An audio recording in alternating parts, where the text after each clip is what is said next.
Good morning, good-looking people, and you're good-looking because you're always looking, and of course, you are finding the good in everything and in everybody. Hope you're well. Hope you're having a great week so far. So today is the 6th of Shevat. Today's Hayom Yom is very complicated, and the concept of the day is that we study many authors. We learn a lot from many different authors from the 15th century and onward. And sometimes we read their context and their notes, and we may think that we're just reading what they have to say, or their opinion, or what their thought is on whatever they're learning. However, from today's Hayom Yom, we're learning something very interesting, is that these tzaddikim, when they would go ahead and write down whatever Torah that they had regarding the subjects that they were learning, not always was it just their words, that they were also having what we call Ruach HaKodesh, which is divine intervention from God, giving them thoughts that even when they're not even meaning to write something down that was in their thoughts, the inferences and the information that comes from could be so deep that it's not even from their own, it's from the higher power. And when you're connecting to God, when God is an infinite, when God is infinite, and a tzaddik is really connecting to God, and he's writing the Torah from God, the wisdom that he puts down goes way beyond his own intellect. And we're connecting that because we're talking about Moshe Rabbeinu. In chronological order, right now we're in the month of Shevat. Shevat is literally about 30, we're about 35 days, give or take, from Moshe Rabbeinu's yahrzeit, which would be the 7th of Adar. So using that date range, it would actually be that we're middle in his life in the book of Devarim. And we know, as we mentioned the other day, that Moshe Rabbeinu wrote the book of Devarim by heart, Baal Peh. It also mentions that he was the first tzaddik to actually have Ruach HaKodesh to write something down. And we said the other day as well that the beginning of the oral law was actually Moshe Rabbeinu giving over the book of Devarim, and then eventually he wrote it down on his last day before he passed and all the Sefer Torahs. But he was the first person to really write from Ruach HaKodesh, which is this spiritual connection to God. So that's what today's Hayom Yom is about. I want to read it inside. I'm going to give you the notes and information per author.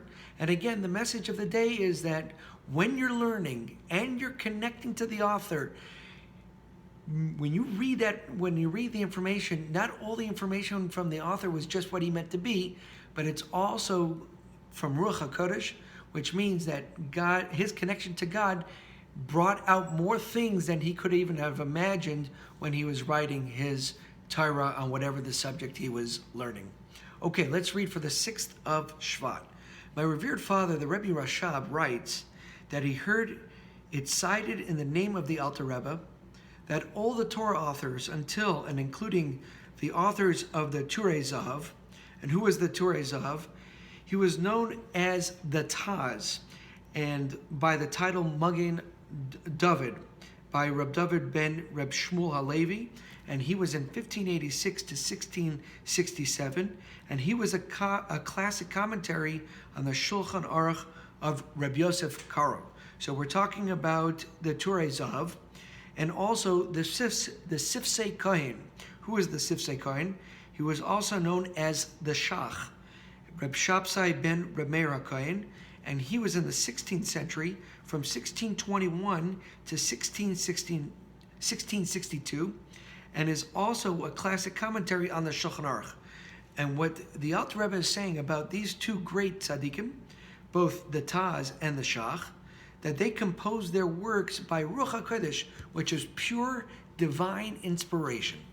Continues. The author of the Korban Ha'eda, who was known as Reb David Frankel, and he wrote on the Talmud Yerushalmi, which was the Jerusalem Talmud. At the end of chapter 3 of Tractate Shkolim, explains Ruach HaKodesh as a revelation of the secrets of the Torah. This revelation comes to an individual at the preconscious level of thought, which in the language of Kabbalah is called Helem de Chachma, the Latin dimension of wisdom. So really, I know it's a lot of details today, and it's more about these authors, but what's really important is that when an author sat down to write, he actually reached deeper than he could ever have thought he was intending when he sat down to write. And that's because when he connects to God, and God is infinite, all of a sudden you're tapping into an infinite wisdom. And these tzaddikim, along with many others, as they were writing, they were able to reach into these places. So when a student or one of us learned today, the message is that we should know that we're tapping into something deeper than what we see or what we're reading. We're tapping into divine inspiration, pure intellect, and when these authors are able to write not knowing, imagine on us, if we have the ability to really focus on what we're learning, we should be able to connect as well. And who knows if what is being written is from infinity, because it's related to God who's infinite. Our wisdom, our ability to learn something and even have a divine inspiration from something is possible, could be infinite, because we're all connecting to God in an infinite way. So today's Hayom Yom. I know it's a little bit out there, it's a little bit more complex, but the idea is to pay more attention in our learning, to learn more, and with that and connecting to the authors and connecting to the Torah, we will have more divine inspiration in our lives. Have a successful week, have a successful day, and we'll talk more tomorrow.